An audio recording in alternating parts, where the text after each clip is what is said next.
Friends, ఈరోజు అరబీ వాళ్ళకి అయితే నేను బంగాళదుంప చిప్స్లు, నెక్స్ట్ కేఎఫ్సి సోదా అంటారు వీటిని, ఇవైతే నేను వేపుతున్నాను. ఇప్పుడు ఇవి వేపేసి ఇదైతే క్యాబేజీ ఆకు, ఈ ఆకు పెట్టి ఈ టమాటా ఒకటి పెట్టి ఈ సోదా ఒకటి పెడతాను. ఈ కేఎఫ్సి ఇది పెట్టిన తర్వాత బర్గర్లోకి పెట్టుకొని మైనీస్లు ఉన్నాయి కదా, ఈ మైనీస్లు పెట్టి సాయంకాలం అయితే వీళ్ళకి ఇదే ఫుడ్డు. భోజనం అయితే ఇంకా తినరు. సాయంకాలం పాటు ఈ బంగాళదుంప చిప్స్లు ఇవే తింటారు.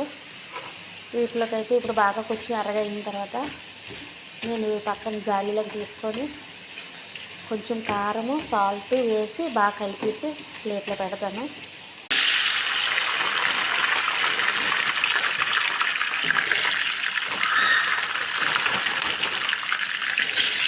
సో ఫ్రెండ్స్, అయితే నేను కంప్లైంట్గా అయితే నేను ఇలా స్నాక్స్ అయితే నేను చేసుకున్నాను ఈ మాదిరిగా.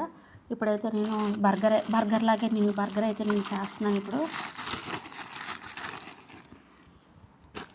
కట్ చేసుకొని క్యాబేజీ ఆకు ఉంది కదా,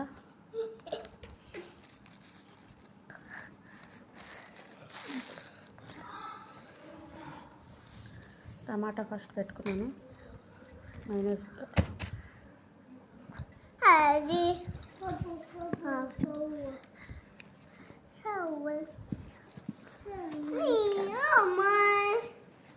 క్యాబేజీ ఆకు అయితే ఇలా పెట్టుకొని వేగించుకున్న కేఎఫ్సీ ఇందులో పెట్టుకున్నాను.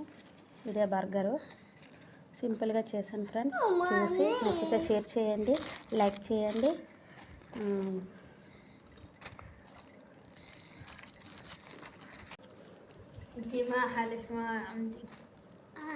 పిల్లలకైతే నేను బర్గర్ అయితే నేను రెడీ చేసుకున్నాను. ఇప్పుడు పిల్లలు ఒకటి అయితే తింటారు.